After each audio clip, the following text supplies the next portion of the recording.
What's up guys, welcome to AnimeKouhai. If you'd like to help me out, please hit the like button and subscribe to my channel. Vega's outburst was forgiven, and he was welcomed as one of them. Watching it all, Kagali couldn't help feeling disgusted. While Vega's attitude was appalling, she couldn't grasp Zalario's thought process, unlike with Yuki. Yuki handled Vega well, being aware of his dangers. But Zalario likely didn't see Vega as a threat. Did that mean he was that much more capable? Judging from the situation, Kagali believed she was right. Zalario didn't even consider Vega a concern. Even his subordinates were only marginally useful tools. But it wasn't arrogance. It wasn't arrogance because Zalario's perception was accurate. Zalario's accurate grasp of information didn't stem from arrogance. But Kagali couldn't quite wrap her head around it, leaving her puzzled. Hey there, Kagali, right? Yuki didn't act like this either. But since we're old pals, let's stick together. Vega called out to Kagali, drawing her attention. There's no way Kagali, in her current state, could take on Vega. Even if Tyr and Footman went up against him, the odds would be even. With Yuki still under control, she figured it was best to play along.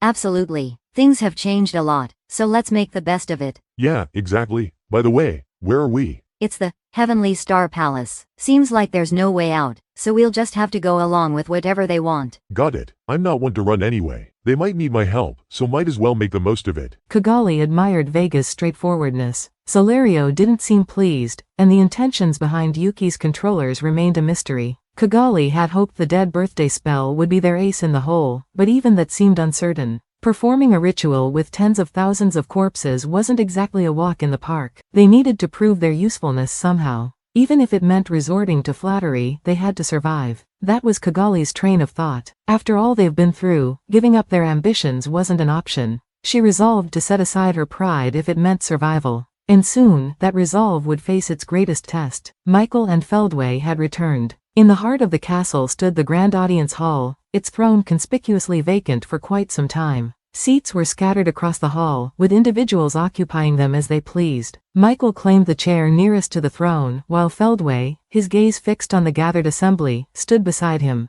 Alongside Zalario and his entourage, Kagali's group also made their presence known. Without hesitation, Dino and his companions arrived promptly. The freshly created undead elves were also brought into the mix. But that wasn't the extent of the gathering. Obara, accompanied by her trusted confidant Oma from the Palace of Monsters, had been summoned as well. Obara, having lost her comrades in battles against the cryptids, demonstrated her prowess in the fiercest of conflicts. Oma, despite her unsettling appearance, possessed a keen sight with her singular eye, communicating through telepathy since her mouth was sewn shut. She was a seasoned warrior who had faithfully served Obara for years. Feldway, in addition to Obara's contingent, introduced more allies. Among them were the Insectar, with whom he had long fought and recently formed an alliance. The Insect Lord Zelanus and his 12 insect generals, once a dozen in number but now reduced to 8. Among the absent members was Rizul, the guardian god of the West, who had turned traitor ages ago. Another missing member was Minaza, dispatched by Zelanus with promises of vast territories from Emperor Rudra.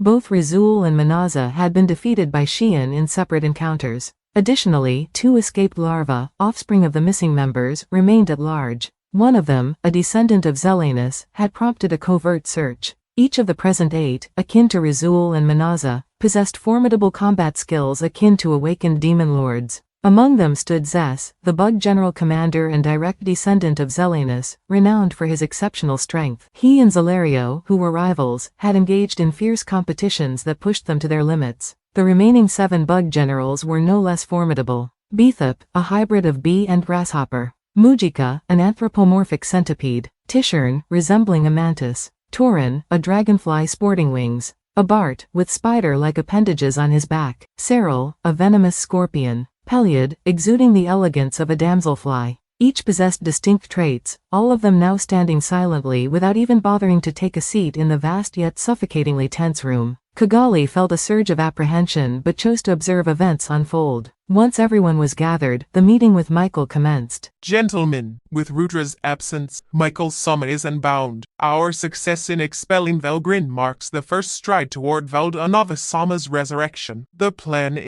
Interrupting Feldway, Zalario stepped forward, an unusual move for him but a necessary one. Feldway-sama, please wait. There seems to be a discrepancy in our understanding. Feldway's cheerful demeanor faltered at Zalario's interruption. What? His tone shifted, now tinged with irritation. Valgrind is alive and well, and due to her, Cornu has vanished. Even Zelenus reacted to this news, and Feldway's expression soured. The interference of the demon lord Rimuru was an inconvenience, yet the plan had progressed smoothly. Despite potential obstacles posed by Gi Crimson and Rimuru Tempest, Veldanava's resurrection seemed imminent. Obtaining Velgrind's dragon factor was just the first step toward that goal. However, if Zalario's claims held true, it indicated a significant deviation from the plan. And the absence of Cornu confirmed the failure. Are you certain? It's the truth. Cornu's disappearance derailed the plan. We were forced to retreat. I didn't expect your strategy to falter, but it seems your incompetence is to blame, right? Dino, not Zalario, responded. He skillfully redirected the blame for the plan's failure.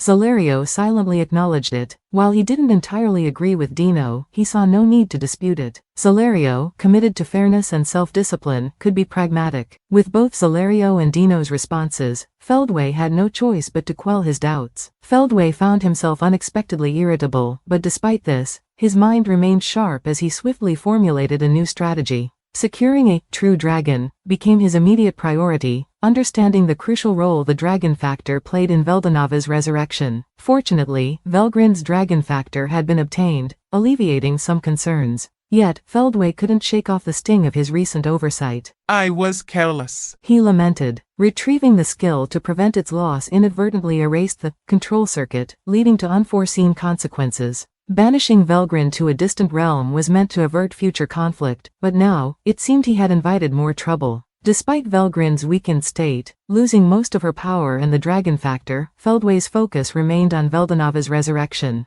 Let's prioritize Velzard's inclusion, he resolved, intent on ensuring she retained some autonomy. This strategic move not only countered Velgrind but also advanced their plans concerning Veldora. However, Dino's critique prompted Feldway to reconsider his approach. If we are up against Velgrind, we need to bolster our forces, he mused. His initial reliance on himself and Michael seemed short-sighted now. With a need for a significant strategy shift, Feldway prepared to overhaul his original plan. If that's the case, we need to act quickly. Let's bring Velzard in first. This time, instead of sending her to the far reaches of space-time, we will make her an ally. We don't have any other options. It's wiser to eliminate as many uncertainties as possible and start the final ritual once we have captured the 3 true dragons. Michael agreed with Feldway's statement. Velzard had been granted the ultimate skill, Patience King Gabriel, by Veldanava. This meant that with the control circuit in place, she could be safely and reliably added to their team.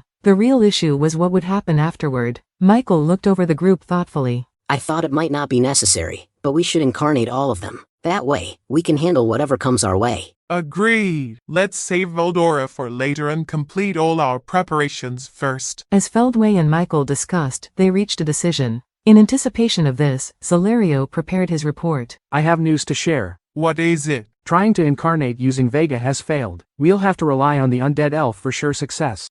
So, 9 individuals. It will be tricky deciding who to incarnate. Feldway mulled it over. Zelenus chimed in. Use the undead elves as you see fit. We don't need them. The insectors had the ability to create bodies resembling solidified magicules, enabling them to traverse different worlds without trouble. While the undead elves could be helpful, they weren't essential, as seen with Minaza's case. With the problem of crossing worlds resolved, Zelenus relented, leaving the choice of phantoms up to Feldway. Zalario and Obera of the 3 Phantom Commanders will be selected. The rest will be filled with executives. I have something to add. Go ahead, share your thoughts. Thank you. Observing the situation, Dino reflected, Zalario's a no-nonsense guy, unlike me. With the green light, Zalario chimed in. Compared to us primordials, those beneath the cherubs lack resolve. While they might have held their ground in the other world in the future, relying on them for battle seems doubtful.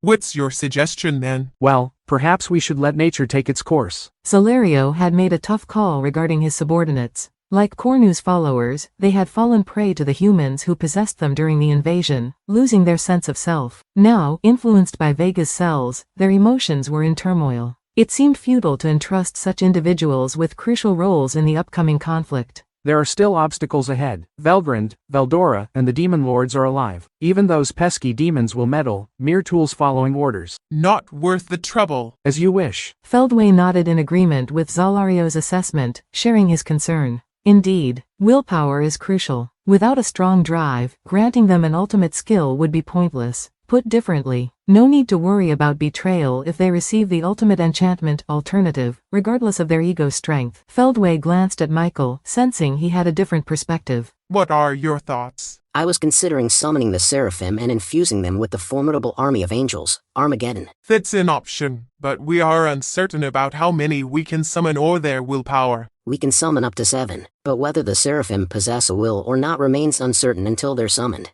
While an undead elf inhabiting a seraphim would surpass an awakened demon lord in power, their strength of will was a concern. As with themselves, it took years to establish their egos. Feldway concluded that hastily assembled forces would be ineffectual. Zelenus had an intriguing proposal. Interesting. If there are any leftover Seraphim, why not let me or my offspring consume them? Feldway pondered this suggestion. Their current collaboration was due to aligned interests. Once one achieved their objectives, they might revert to being adversaries. While hesitant to bolster such a potential adversary, it could be an effective strategy to disrupt the world. We will table that for now. We will reconsider when the time comes. Understood. I am not insisting on it. The topic shifted back to who should be incarnated. In a case, let's proceed with Zalario's reincarnation. Sounds good. Eliminating uncertainties is key. No objections. Both sides reached an agreement. We will go with Zalario's plan. Does that work for you? Feldway queried his group. Though posed as a question, the decision was final. Dolly's and the others couldn't contest without appearing weak. Thus, it was settled that Zalario and the rest would inhabit the undead elves, unlocking the dormant wills within. That's it for this video, guys. Thank you for always watching my videos and supporting my channel. A big thanks to the AnimeKouhai patrons who made this video possible. The Harv, Mike Roch, Matthew Abraham, Jared Bressler, Chad Vota, Nate, Havox, Speed Saber, Curtis Loban, Judah Herrera, Justa Guy, Missa LW Hernandez, Jason Martin. Thank you so much for helping out. I'll see you guys in the next video.